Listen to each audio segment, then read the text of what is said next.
Сегодня мы разберем всю силу глаза Сёгуна страны Солнца, о той информации, которую Рю рассказал нам лично, и к той, которую он все еще скрывает, но по его действиям они становятся явными. Здорово, ребятки анимешники, у микрофона Зик, а вот ребята, которые оставили свой коммент под прошлым роликом. Ну а мы начинаем.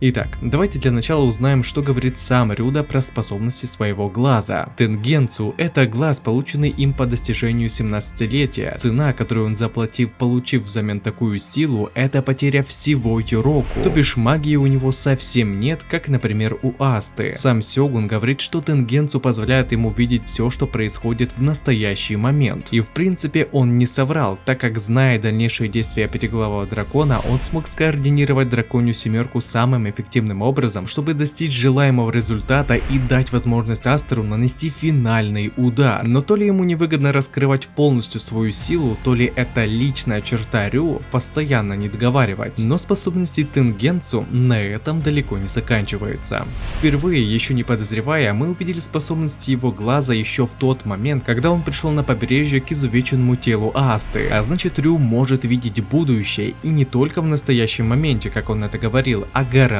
дальше. Предел этого может варьироваться от одного мгновения настоящего времени, так как ранее продемонстрированные случаи он почувствовал прямо перед самым столкновением. Это когда Рю ощутил приход разбойников и спас мать с дочерью, которые были в зоне поражения обломков здания. И момент, когда он ощутил приход паладина в страну Солнца. А максимальным пределом заглядывания им в будущее может составлять до недели. Но и это не точно, поскольку мы просто не можем узнать, сколько прошло времени до того, как Рюда узнал о том, что Асту скоро выкинет на берег. Так что пока будем ориентироваться на 7 дней, поскольку сразу же после того, как Люциус объявил начало судного дня через 7 дней, и примерно в то же время Сёгун заявил, что антагонист не намерен что-то предпринимать грандиозное в ближайшее время.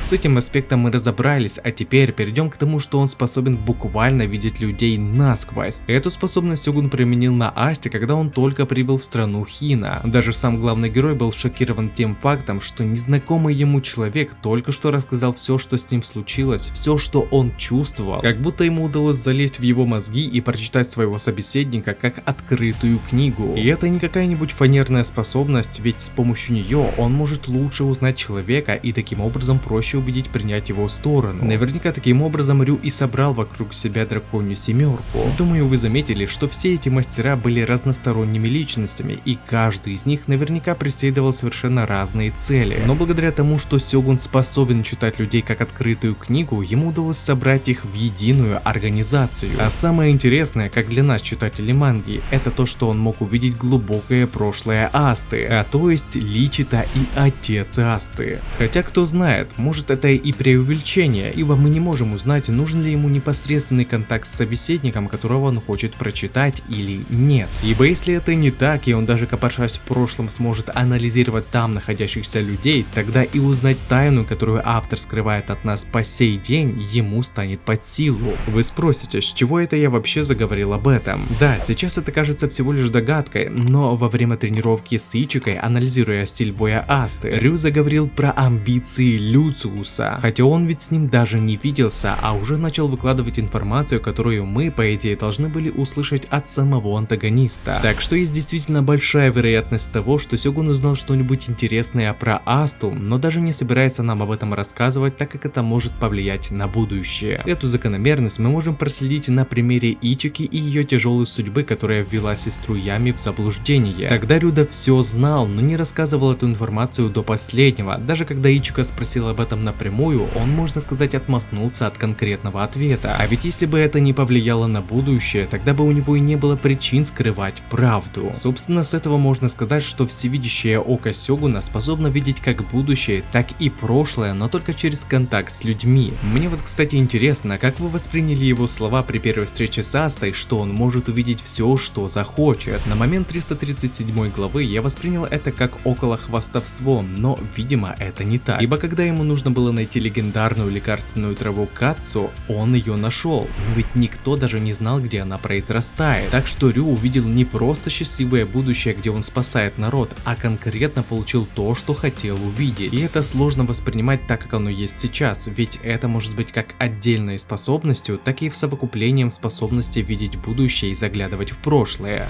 Но если вы подумали, что на этом все, то нет. Есть один момент, где Рю останавливает атаку Асты голыми руками и при этом остается со своими конечностями. А ведь катана — это очень острое оружие, и даже если она в плохом состоянии, то этого все равно бы хватило, чтобы отсечь руку. Но, как видим, этого не произошло. Хоть Рю и утратил свою юроку, то бишь магию, но, видимо, какая-никакая сила у него есть. В разборе 352 главы Черного Клевера я подробно разобрал значение Магатам, которые есть как в его глазу, так и за его пределами, и в нем я упомянул, что Магатамы очень тесно связаны с душой. Был еще намек на мир духа в лице врат Тори, которые служили печатью заточения для пятиглавого дракона, наложенной богиней, спустившейся с небес. Наверняка Тенгенцу и богиня как-то связаны, возможно, именно она оставила эту силу перед своим уходом, так как просто так такая невероятная сила вот так на пустом месте появиться никак не может. И как видим, получить этот глаз могут люди сильные духом, которые согласны лишиться своей собственной силы, утратить мирское, чтобы получить то, в чем ты совершенно не уверен. Так что Рю из-за обладания такого глаза имеет повышенную духовную силу, которая в большей степени используется для работы Тенгенцу, но и также не дает Рюда быть совсем уж немощным, ибо, повторюсь, остановить катану, стремящуюся перпендикулярно рассечь свою руку, это за гранью человеческих возможностей.